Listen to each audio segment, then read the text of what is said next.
Je pense qu'aujourd'hui, plus que jamais, on a besoin de sens, en fait, parce qu'on nous a fait croire à certaines choses, à la vertu de certaines pratiques, de certains modèles sociétaux. On nous a fait croire à tout ça en nous disant que c'était vraiment notre intérêt, que c'était comme ça que notre avenir pourrait être le plus radieux, etc. On y a beaucoup cru.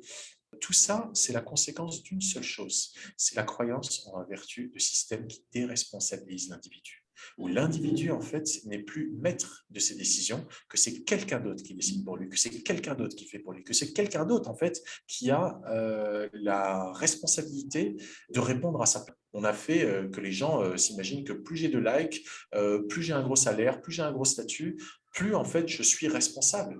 Et la plus grande forme de pauvreté, au-delà de la pauvreté matérielle, c'est la pauvreté morale. C'est le fait de manquer de valeur, de répondre à ses besoins d'une manière qui ne correspond pas, qui n'est pas en alignement plutôt avec nos valeurs profondes, nos vérités authentiques. Parce que chacun d'entre nous avons grandi dans un système où on nous a fait croire qu'il fallait que ça marche comme ça, qu'il fallait en fait qu'on aille à l'école, qu'on apprenne des conneries, qu'on aille ensuite à l'université, qu'on apprenne encore plus de conneries pour avoir en fait un diplôme qui va nous permettre d'avoir un métier, qui va nous permettre d'avoir un crédit pour acheter une maison. On nous a fait croire à tout ça et on y a cru et on y a participé. Comment est-ce que je fais pour faire ma part dans ce bordel, ce truc-là dans lequel je me retrouve, auquel j'ai participé inconsciemment, involontairement, mais j'ai participé. Comment est-ce que je fais aujourd'hui, pas par rapport au passé? Comment est-ce que je fais aujourd'hui pour transformer le futur et faire en sorte qu'on vive dans un monde qui me correspond plus à moi, à mes enfants, à mes amis, à mes voisins? Bref, je fais ma part dans un monde en fait qui est ultra complexe, de plus en plus complexe parce que c'est volontaire, pour pouvoir en fait aller dans une autre direction, celle d'une humanité en fait humaine. Et dès lors qu'on s'identifie à ce qu'on a accumulé et du coup qu'on perd de vue la possibilité de devenir qui on est, eh bien on est condamné à souffrir.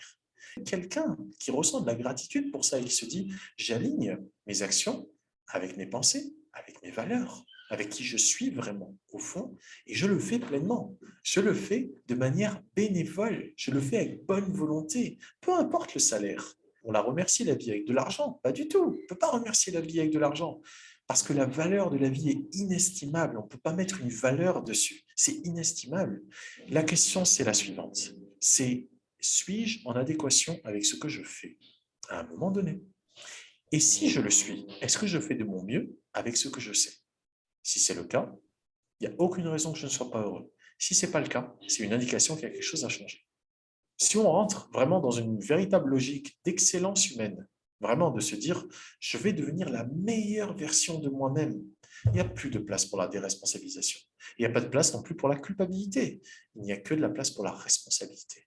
Je suis en train de faire de mon mieux avec ce que je sais à un moment donné et je me sens pleinement responsable. C'est-à-dire que je ne vais faire culpabiliser personne de mon mal-être et en même temps, je vais mobiliser toutes mes ressources, toutes mes capacités pour répondre de la manière la plus juste à certaines circonstances. C'est ça l'intelligence en fait. C'est vraiment ça. Dire, ok, est-ce que ça correspond vraiment à ce que je sais être juste ou pas? Si ça ne correspond pas, comment est-ce que je fais sans tomber dans la concession et dans le laxisme, mais comment est-ce que je fais pour trouver en moi la ressource pour innover et faire en sorte que ça devienne congruent. Et c'est là finalement où ça nous pousse à nous dépasser, ça nous pousse à grandir et à trouver des nouvelles manières de faire pour justement aller vers une vision où on n'est plus dans la dualité, c'est bien, c'est pas bien. Non, non, une vision où on commence à rentrer en fait dans l'acceptation. Et si on se fait suffisamment confiance pour pouvoir faire un saut, un saut de foi, comme on dit en anglais, un leap of faith, qu'on s'autorise en fait à sauter dans le vide et à se dire, je vais avancer pas après pas, sans savoir où je vais aller. Mais je sais que ce pas est juste, et ce pas aussi est juste, et ce pas aussi est juste. On est forcément amené, on sera forcément amené à arriver quelque part qui sera peut-être bien plus beau que si on avait voulu tracer à tout prix une route telle qu'on l'avait définie, telle qu'on l'avait planifiée, etc.